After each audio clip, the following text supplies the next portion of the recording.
Maka silakan makan, minum dan yang sebagainya, jangan ada kesombongan di dalamnya. Dan kita tahu Islam melarang dan mencela sikap sombong.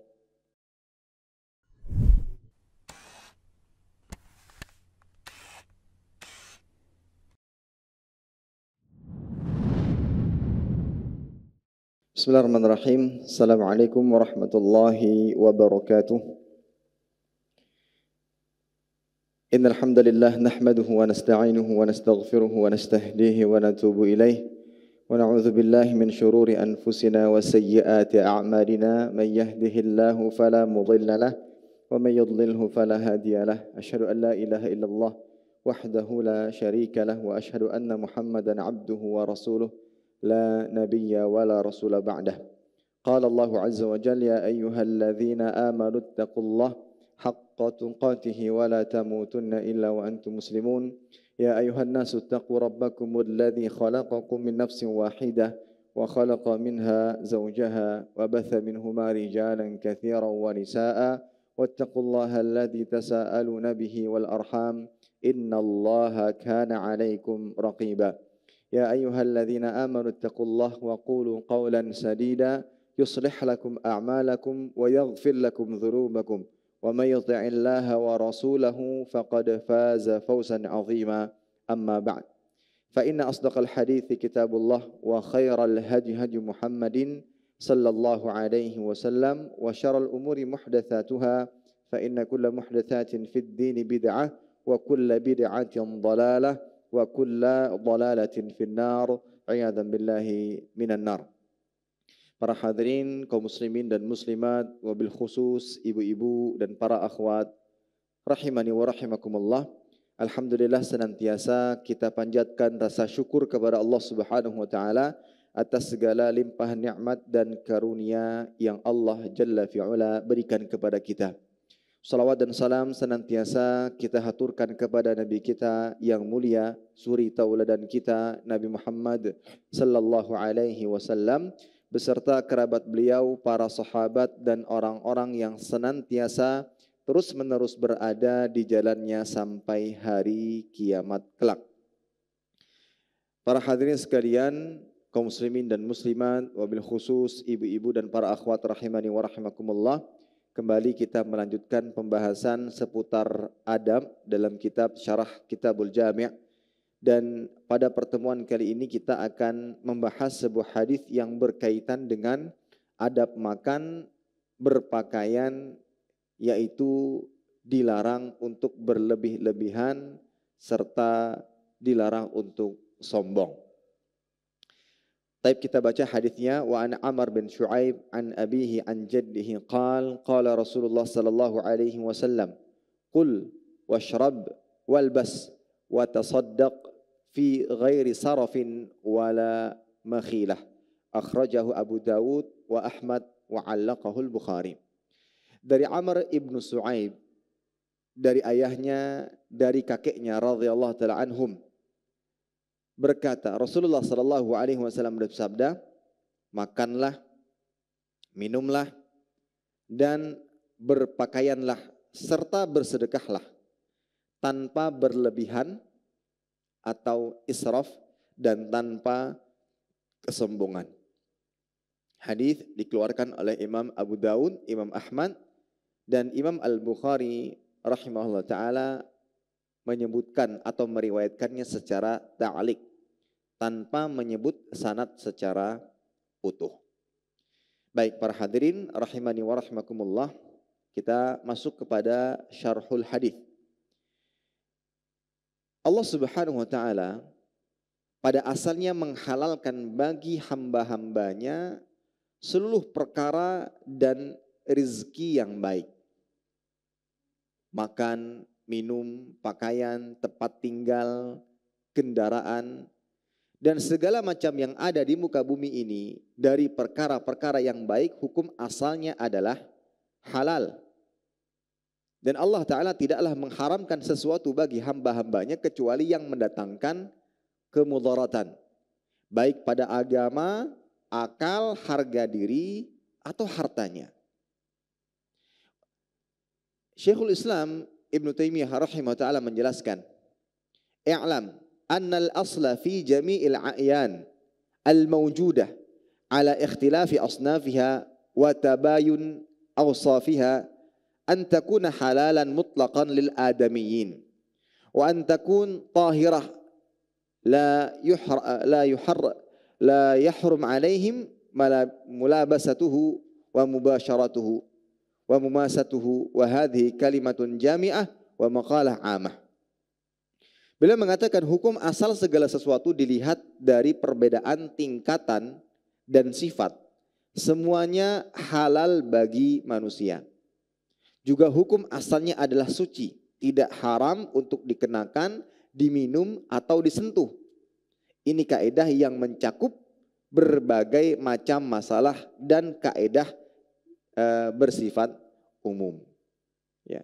Atau dalam kaidah fikih yang disebutkan oleh para ulama, al-aslu fil asya al-ibahah. Hukum asal segala sesuatu itu boleh. Apa dalilnya? Dalilnya firman Allah Subhanahu wa taala dalam surat Al-Baqarah ayat 29 yang menunjukkan bahwa segala sesuatu yang baik di muka bumi ini hukum asalnya adalah boleh.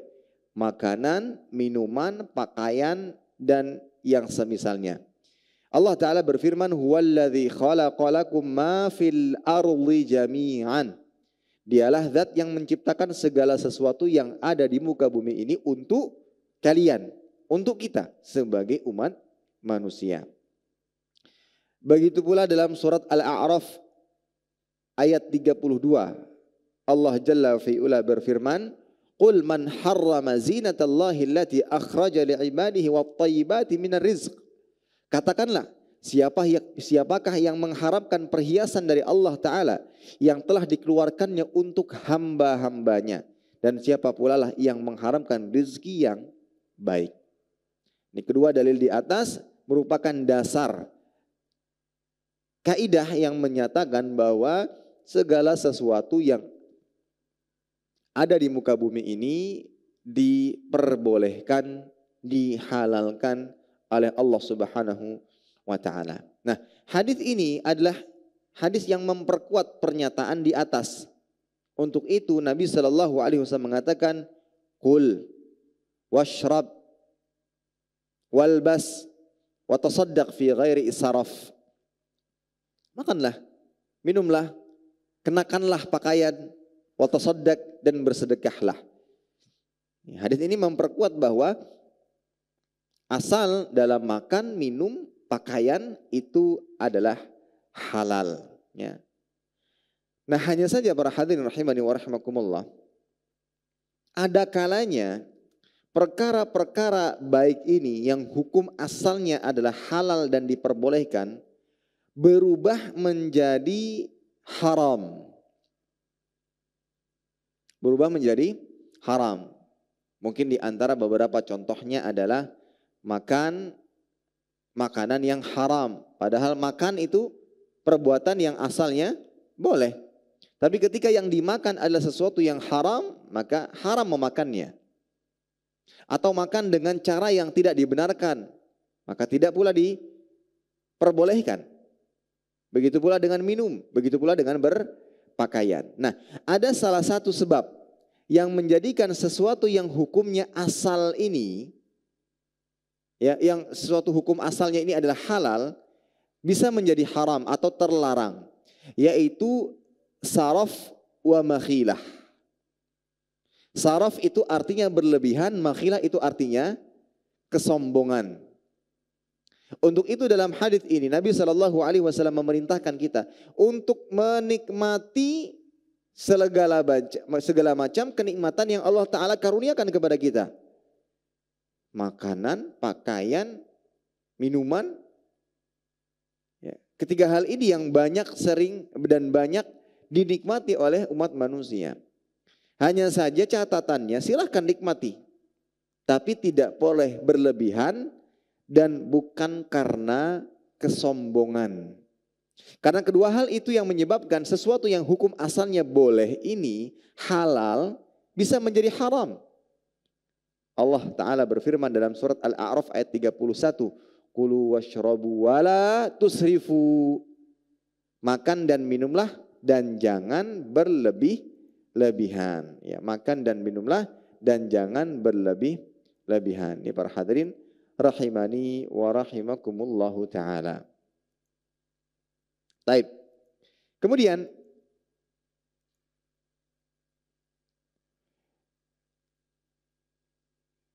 apa pengertian daripada israf atau saraf yang artinya dalam bahasa Indonesia berlebih-lebihan?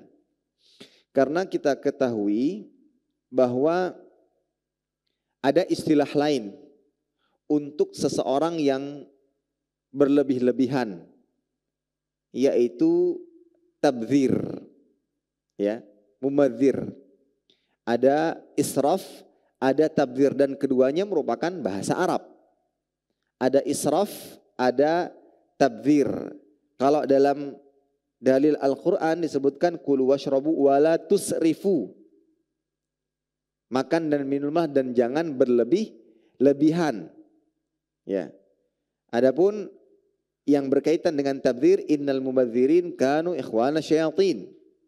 Sesungguhnya orang-orang yang tabdzir adalah saudara-saudaranya syaitan. Nah, apakah keduanya dimaknai yang sama, boros, berlebih-lebihan, atau ada pengertian dan definisi masing-masing? Baik, kita akan menyebutkan pengertian serta perbedaan antara israf dan tabdzir, yang kalau diartikan ke dalam bahasa Indonesia mungkin serupa, boros, berlebih-lebihan. Nah, yang pertama adalah perbedaan ya antara israf dan tabdzir. Nah, perbedaannya ini ada dua sisi. Ada dua sisi. Yang pertama sisi umum dan khusus. Dari sisi umum dan khusus. Maka perbedaannya adalah israf perbuatan berlebih-lebihan dalam segala perkara. Umum dia, pokoknya dia berlebih-lebihan dalam segala perkara. Baik di harta, baik maksiat, baik perbuatan, baik perkataan, berlebih-lebihan. Ya.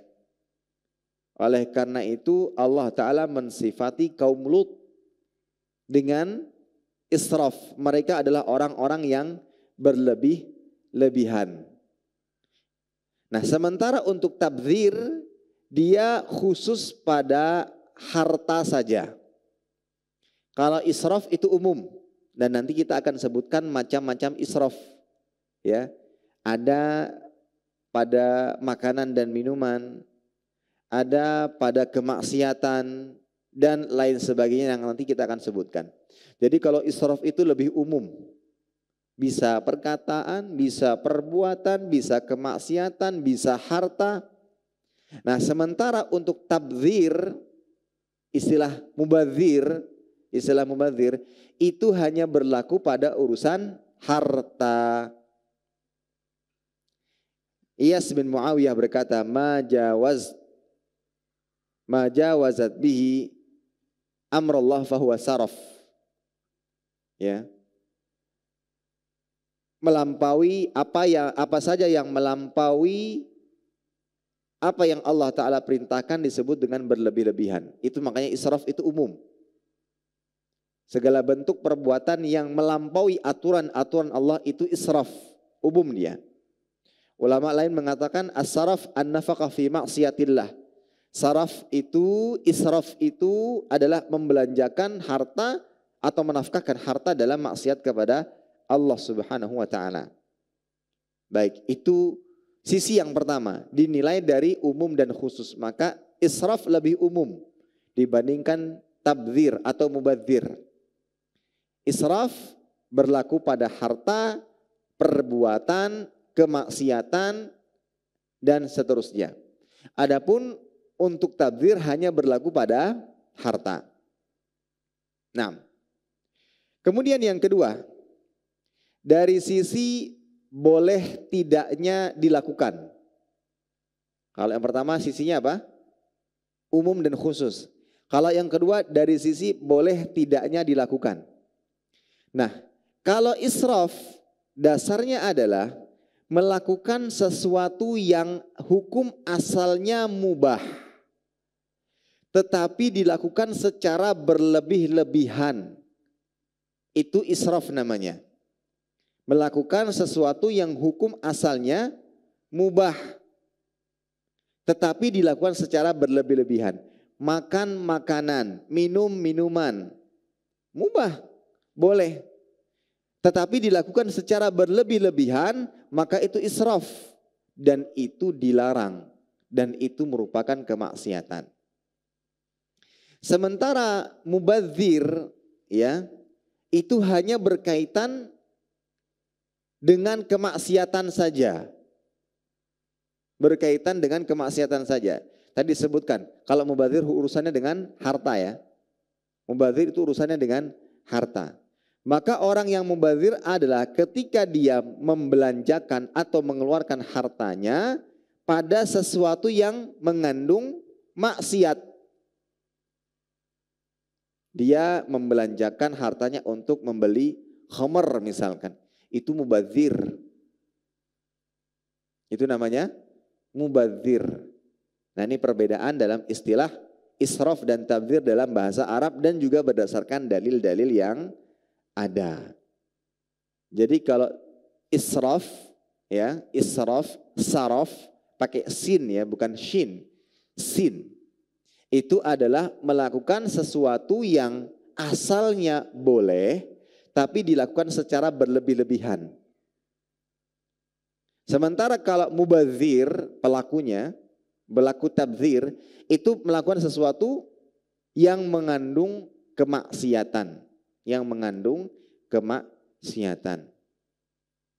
Ya, Ibnu Mas'ud dan Ibnu Abbas mengatakan tabdzir adalah menginfakkan sesuatu bukan pada jalan yang benar. Beli yang haram itu ya tabdzir namanya. Tapi kalau yang dibeli adalah sesuatu yang halal tapi berlebih-lebihan, itu namanya israf. Ya, israf. Nah, ini para hadirin rahimani wa rahimakumullah, kita bisa membedakan dan bisa mengetahui definisi dari israf dan tabdzir dan juga perbedaan antara keduanya. Dan para hadirin rahimani wa rahimakumullah, sifat boros, tabdzir adalah perbuatan yang tidak disukai. Dan untuk tabdzir sendiri, ia pelakunya digolongkan menjadi saudara-saudaranya syaitan, digolongkan dengan komplotan syaitan. Allah Ta'ala mengatakan dalam surat Isra ayat 26-27. Allah mengatakan, wala tubadzir tabdzira innal mubadzirina kanu ikhwana syayatin wa kana syaitanu lirabbih kafura. Dan janganlah kamu menghambur-hamburkan hartamu secara boros. Sungguhnya orang-orang yang pemboros itu adalah saudara syaitan, dan syaitan itu sangat ingkar kepada Rabbnya.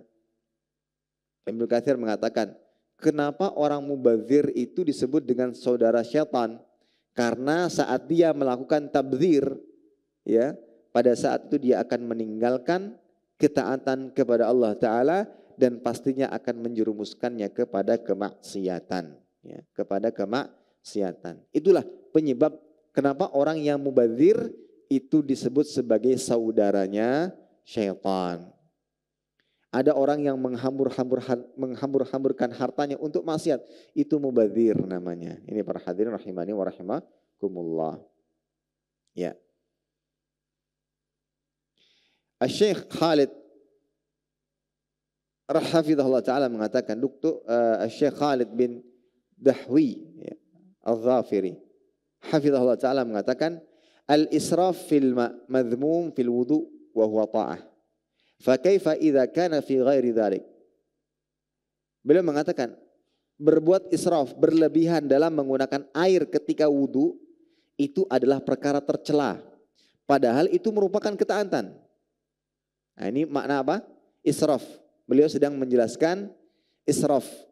Israf itu melakukan sesuatu yang halal atau bahkan boleh, dan dianjurkan atau diperintahkan, tetapi secara berlebih-lebihan. Sebagaimana perkataan beliau, seseorang yang berlebihan dalam menggunakan air ketika wudhu itu tercela, itu israf. Padahal wudhu itu adalah sebuah ketaatan. Yang jadi masalah adalah dia berlebih-lebihan dalam menggunakan air. Ini para hadirin rahimani wa rahimakumullah. Perbedaan antara israf dan dua-duanya perbuatan tercela. Perbuatan tercela. Baik. Para hadirin rahimani wa rahimakumullah, untuk itu kita dipersilahkan makan, minum, berpakaian dengan catatan tidak boleh berlebih-lebihan serta jangan didasari akan kesombongan. Dan perlu diketahui ternyata orang yang tidak berlebih-lebihan itu adalah sifat ibadur rahman. Ibadur rahman adalah hamba Allah Ta'ala yang beriman. Sehingga di antara tanda orang-orang yang beriman adalah tidak berbuat israf dan tabdzir. Allah Ta'ala mengatakan dalam surat Furqan ayat 67. Walladzina idza anfaqu lam yusrifu wa lam yaqturu wa kana baina dzalika qawaman. Dan orang-orang yang apabila membelanjakan harta mereka tidak berlebihan dan tidak pula pelit. Enggak pelit juga, tapi tidak berlebih-lebihan juga. Dan adalah pembelanjaan itu di tengah-tengah antara yang demikian. Ini para hadirin rahimani wa rahimakumullah. Senada dengan firman Allah Ta'ala yang lain dalam surat Isra ayat 29. Wala taj'al yadaka maglulatan ila unukika wala tabsutha kullal bast fataq'uda maluman mahsura. Dan janganlah kamu jadikan tanganmu terbelenggu pada lehermu dan janganlah kamu terlalu mengulurkannya karena itu menjadi tercela dan menyesal. Gak boleh kikir, gak boleh boros. Tengah-tengah di antara keduanya. Dan termasuk di antara sifat ibadur rahman, hamba-hamba Allah Ta'ala yang beriman, yang merupakan tanda keimanan seorang hamba adalah ketika dia tidak boros, ya, tidak boros atau tidak berbuat israf, tidak berbuat israf. Dan israf tadi apa? Israf tadi melakukan sesuatu yang asalnya halal, boleh dianjurkan atau diperintahkan, tetapi dengan cara berlebih-lebihan. Ya, contoh saat wudhu bahkan. Air yang digunakan berlebih-lebihan. Maka pada saat itu dia telah berbuat israf pada saat wudhu. Dan itu tercela. Ini para hadirin rahimani wa rahimakumullah. Nah,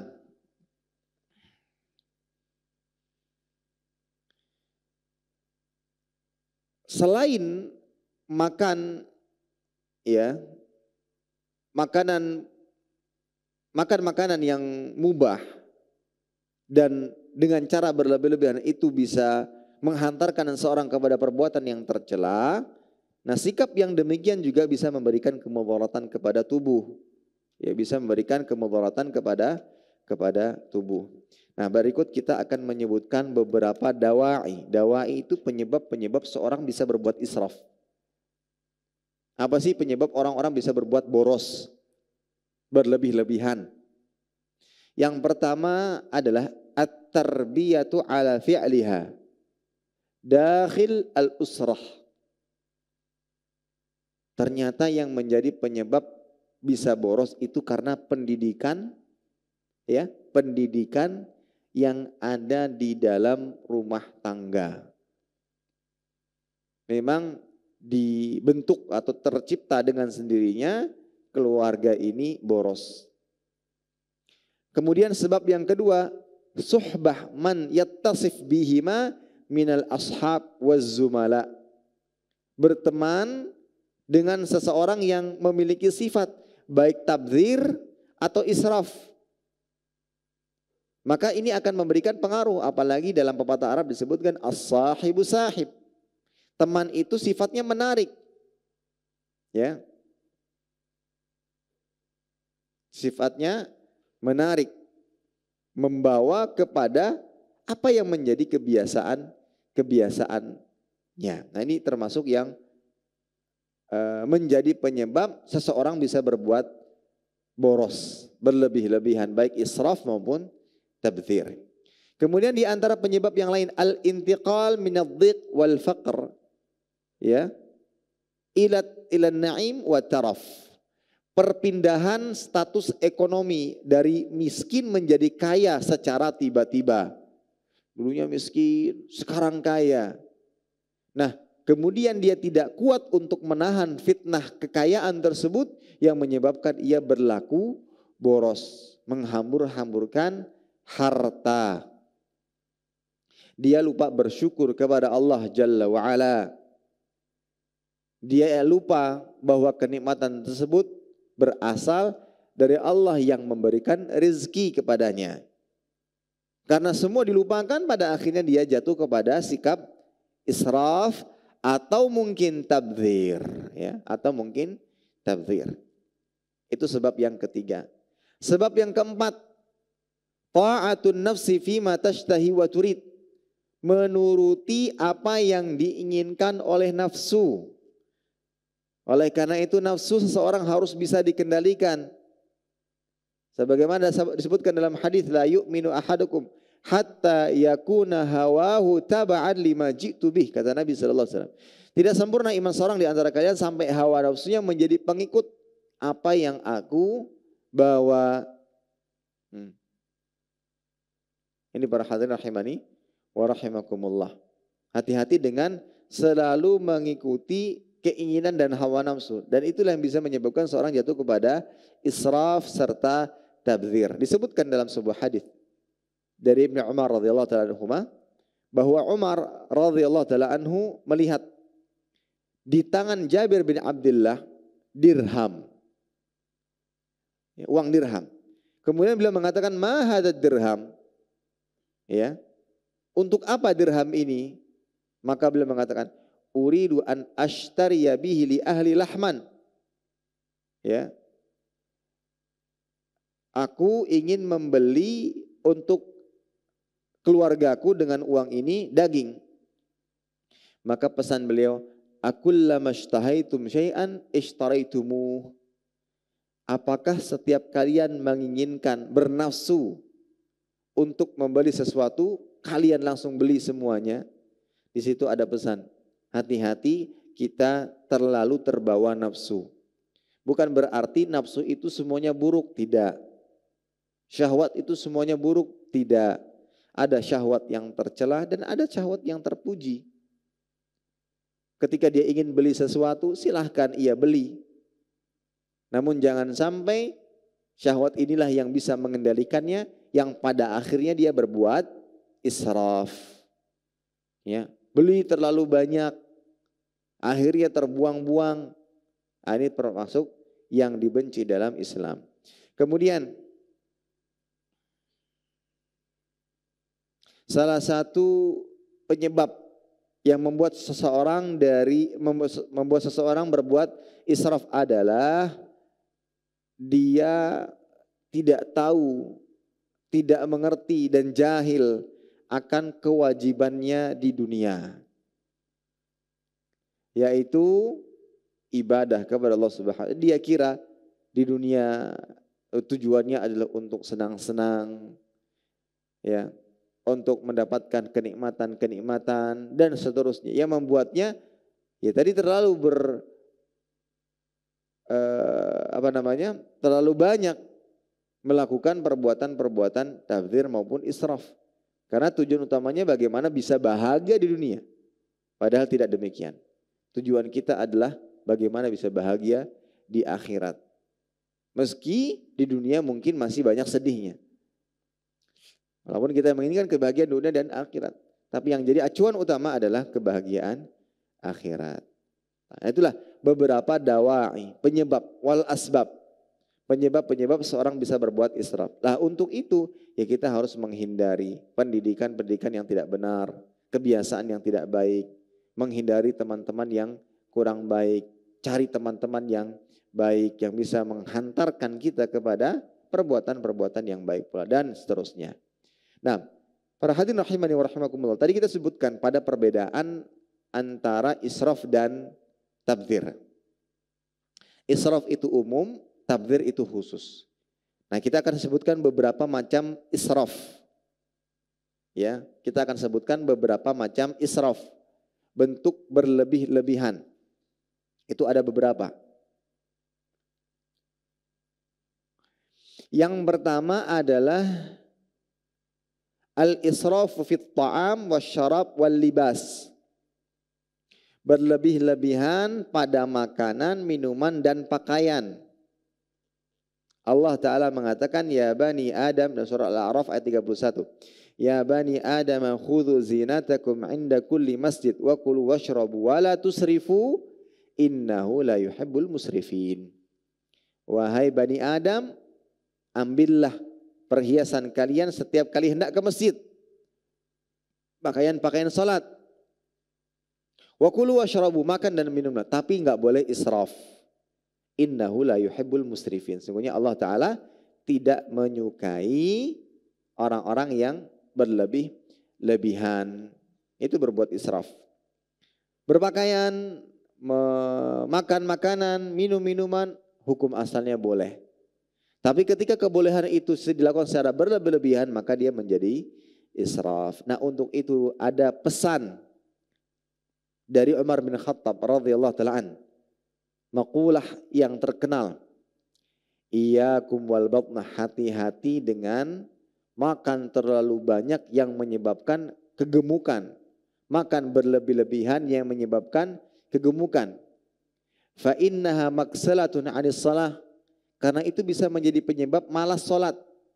Wa mu'dhiyah lil jism, bisa menjadi penyakit bagi tubuh.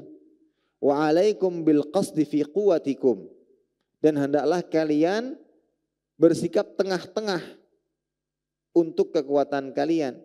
Fa innahu abad 'al athar wa aslahal badan, karena dengan itu lebih baik untuk tubuh kalian, lebih sehat untuk kalian. Wa aqwa 'alal ibadah, dan itu yang membuat kita semakin kuat untuk beribadah kepada Allah Subhanahu wa taala.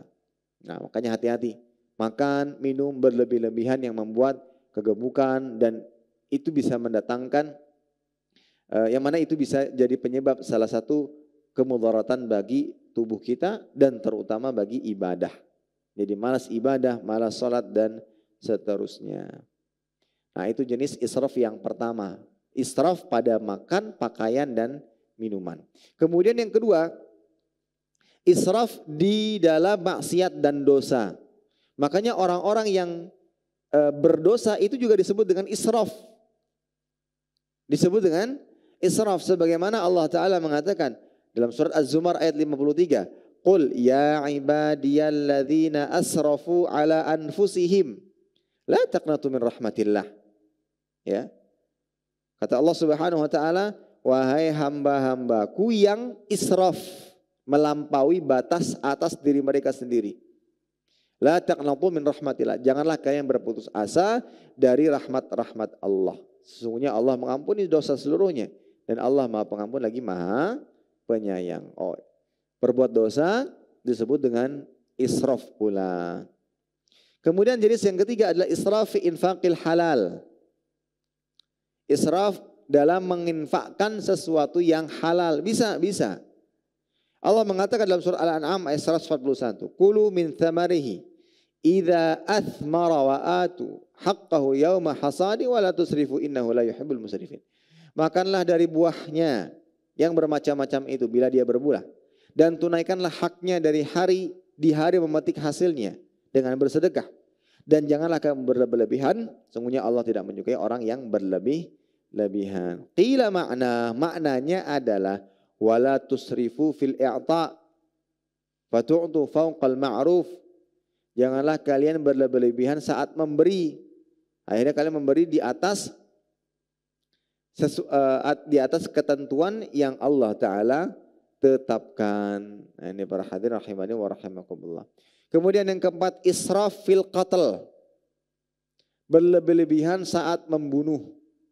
Ini disebutkan di dalam Al-Quran surat Isra ayat 33. Wa man qutila madzuman faqad ja'alna liwalihi sultanan fala yusrif fil qatl innahu kana mansura. Dan barang siapa dibunuh secara zalim, maka sungguhnya kami telah memberi kekuasaan kepada ahli warisnya. Tapi janganlah ahli waris itu melampaui batas dalam membunuh, sungguhnya ia adalah orang yang mendapat pertolongan. Ada qisas untuk tindak pembunuhan. Maka ketika ditegakkan qisas maka tidak boleh berlebih-lebihan dalam membunuh. Bagaimana bentuk berlebih-lebihan dalam membunuh? Bi ayyumathil, dimutilasi, ya. Au yaqtas min ghair qatil, dia qisas kepada selain yang membunuhnya, ya. Keluarga-keluarganya juga kena qisasnya. Ini tidak dibenarkan. Dan ini salah satu melampaui batas yang telah ditetapkan oleh syariat Islam. Itu juga termasuk israf. Dalam membunuh ada israfnya. Dalam membunuh juga ada israfnya. Bentuk israf itu berlebihan, melampaui batas aturan Islam. Kemudian yang kelima, israfi akli amwalil yatama. Berlebih-lebihan dalam memakan harta anak yatim. Allah mengatakan dalam surat An-Nisa ayat ke-6, wabtalul yatama hatta idza balagun nikah fa in anastum minhun rusydan fadfa'u ilaihim amwalahum wa la taqul israfan wa bidaran ay yakbaru. Dan ujilah anak yatim itu sampai mereka cukup umur untuk menikah. Kemudian jika menurut pendapatmu mereka telah cerdas, pandai memelihara harta, maka serahkanlah kepada mereka harta-hartanya. Dan janganlah kamu makan harta anak yatim lebih dari batasan kepatutan, dan janganlah kamu tergesa-gesa membelanjakannya sebelum mereka dewasa. Teruntuk bagi mereka-mereka yang menyantuni anak yatim dan juga dalam keadaan miskin, tidak punya harta, dia bisa mengambil dari harta atau memakan dari harta anaknya, tapi tidak boleh berlebih-lebihan, secukupnya untuk memenuhi kehidupannya. Sebagaimana ada sebuah riwayat dari Ibnu Umar radhiyallahu ta'ala anhuma bahwa dia bertanya kepada Nabi sallallahu alaihi wasallam, "Laisa li mal wa inni waliyyu yatim." Aku tidak punya harta sementara aku adalah walinya anak yatim. Maka Nabi mengatakan, "Kul min mali yatimik ghairu musrif wala mutamathil wala mutaathil mal wa min ghairi an taqiya malak bimalih." Makanlah dari harta anak yatim tanpa israf. Ya boleh. Tapi catatannya tidak boleh berlebih-lebihan. Yang berikutnya para hadirin rahimani wa rahimakumullah. Apa dampak buruk dari berbuat israf atau berlebih-lebihan? Yang pertama, khasarah mahabbatillah tabaraka wa ta'ala. Dia tidak mendapatkan cinta dan kasih sayang dari Allah Ta'ala. Sebagaimana Allah menyebutkan, innahu la yuhibbul musrifin.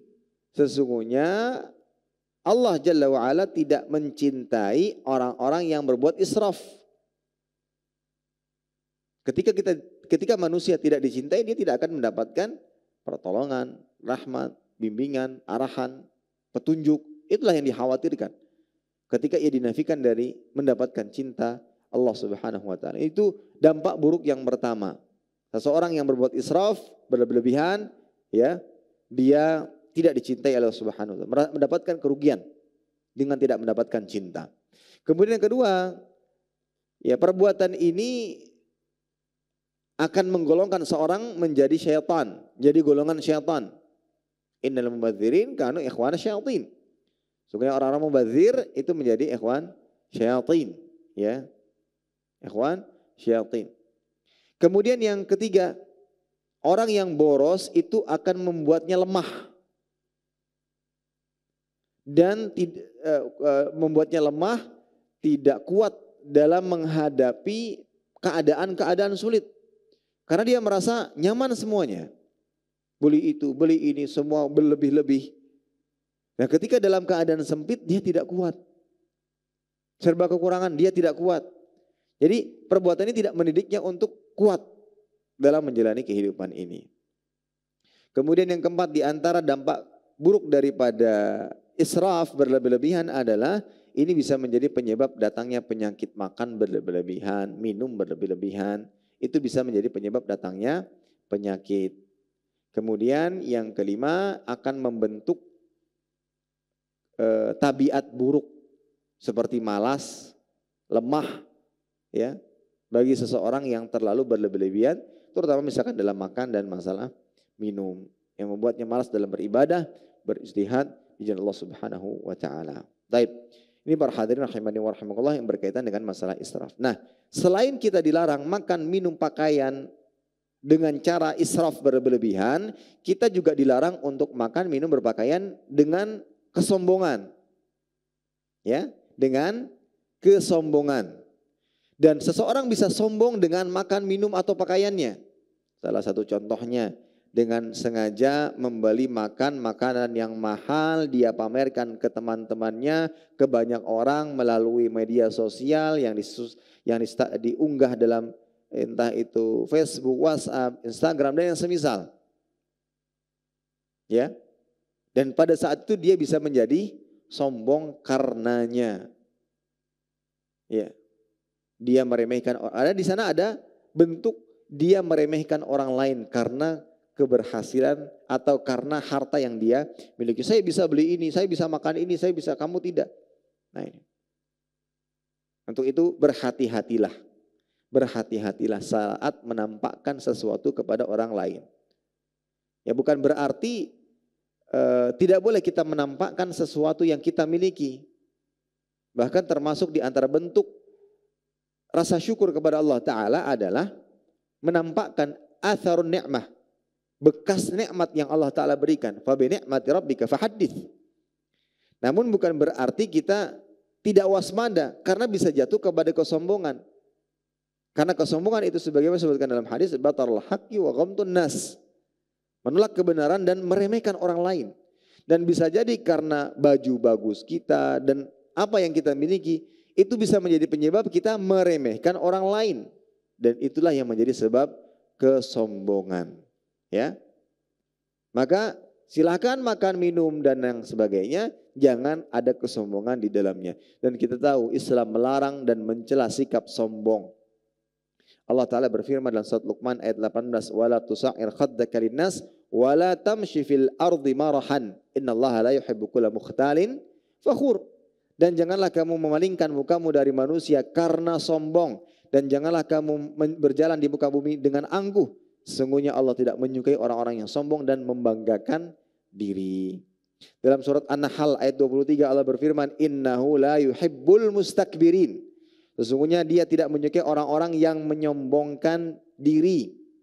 Disebutkan dalam hadis Nabi bersabda dari Bukhari dan Muslim, ala ukhbirukum bi ahlin nar, qalu bala, qala kullu utullin jawadhin mustakbir. Kata Nabi sallallahu alaihi wasallam, maukah aku kabarkan kepada kalian tentang penduduk neraka?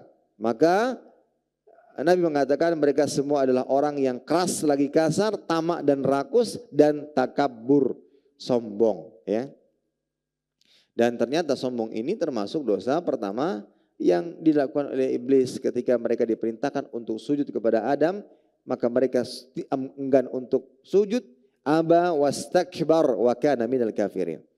Maka mereka menolak dan enggan melakukannya karena takabur, dan mereka termasuk orang-orang kufur, yang orang-orang yang berbuat kafir. Dan kesombongan itu apa yang disebutkan dalam hadis bahwa Nabi SAW mengatakan, la yadkhul jannata man kana fi qalbihi mithqalu dzarratin min kibr. Qala rajulun inna ar-rajula yuhibbu an yakuna thawbuhu hasan wa na'luhu hasanatan. Qala innallaha jamil yuhibbul jamal. Al-kibru batarul haqqi wa ghamtun nas. Nabi mengatakan tidak akan masuk surga seorang yang di dalam hatinya terdapat kesombongan sebesar biji sawi. Ada orang yang bertanya, bagaimana dengan orang yang suka memakai baju dan sendal yang bagus? Maka Nabi meluruskan, sungguhnya Allah itu indah dan menyukai keindahan. Sementara kesombongan adalah menolak kebenaran dan meremehkan orang lain. Menolak kebenaran dan meremehkan orang lain. Nah, dari sini kita ketahui sombong ada dua macam. Yang pertama, sombong yang bertentangan dengan iman secara keseluruhan. Yang mana ketika seseorang menolak kebenaran karena kesombongan. Sombong yang menghalangi seorang untuk menerima kebenaran. Maka ini kesombongan yang bertentangan dengan iman secara keseluruhan. Ya. Innal ladzina yastakbiruna an ibadati sayadkhuluna jahannama dakhirin. Sungguhnya orang yang sombong ketika tidak mau beribadah kepadaku, mereka akan masuk jahanam dengan kondisi terhina. Itu jenis kesombongan yang pertama, menolak kebenaran. Kesombongan yang menyebabkannya menolak kebenaran. Sebagaimana Allah berfirman tentang kesombongan Fir'aun.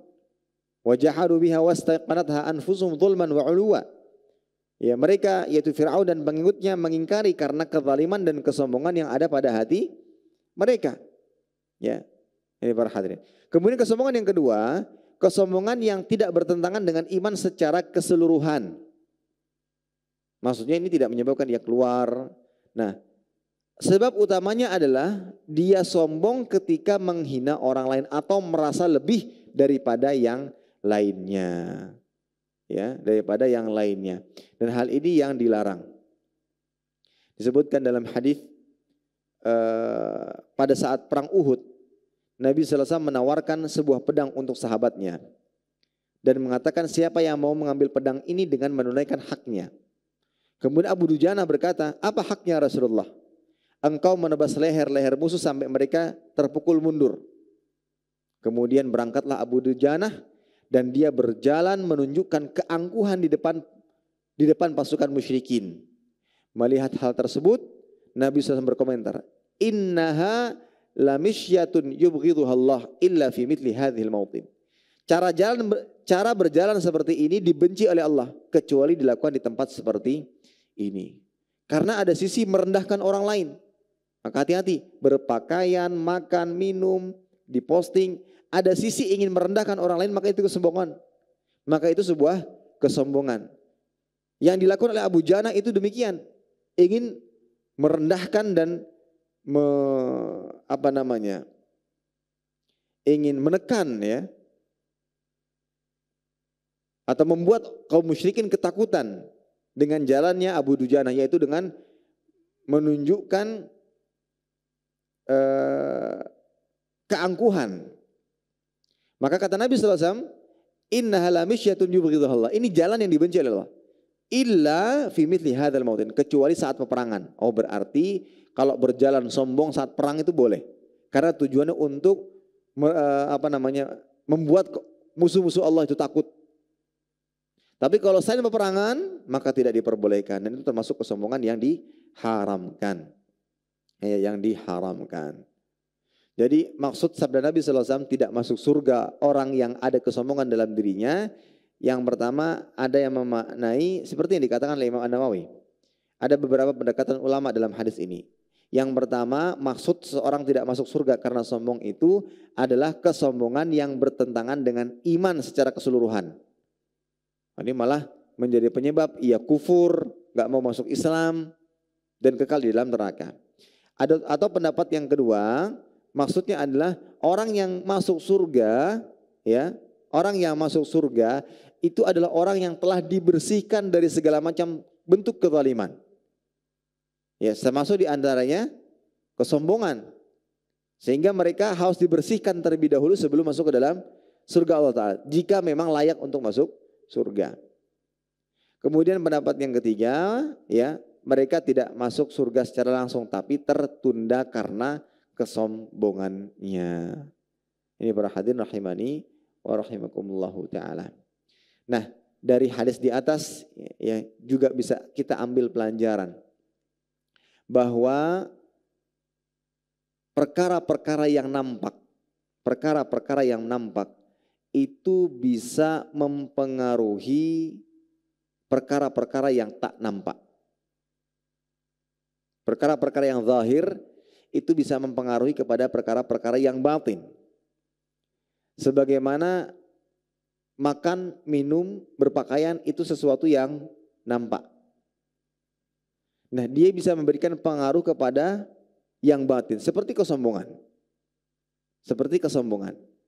Nah, untuk itu berhati-hatilah dalam melakukan sesuatu yang dilihat, yang nampak jelas, apalagi di tengah-tengah orang banyak. Jangan sampai hal tersebut memberikan pengaruh kepada hati, niat, dan membuatnya menjadi amalan yang sia-sia. Wallahu ta'ala alam bissawab. Baik, ini kiranya bisa disampaikan berkaitan dengan larangan berlebih-lebihan, larangan berbuat boros, baik pada makan, minum, atau yang semisal. Dan sudah kita jelaskan tadi beberapa perbedaan antara israf dan tabdzir. Mudah-mudahan apa yang disampaikan bermanfaat. Kurang lebihnya kami mohon maaf. Kita tutup dengan doa kafaratul majlis. Subhanakallahumma bihamdika asyhadu an la ilaha illa anta astaghfiruka wa atubu ilaik. Wassalamualaikum warahmatullahi wabarakatuh. Terima kasih. Jazakumullah khairan wa barakallahu fikum. Video ini dibuat atas partisipasi dari donasi Anda. Semoga menjadi amal jariah bagi Anda semuanya.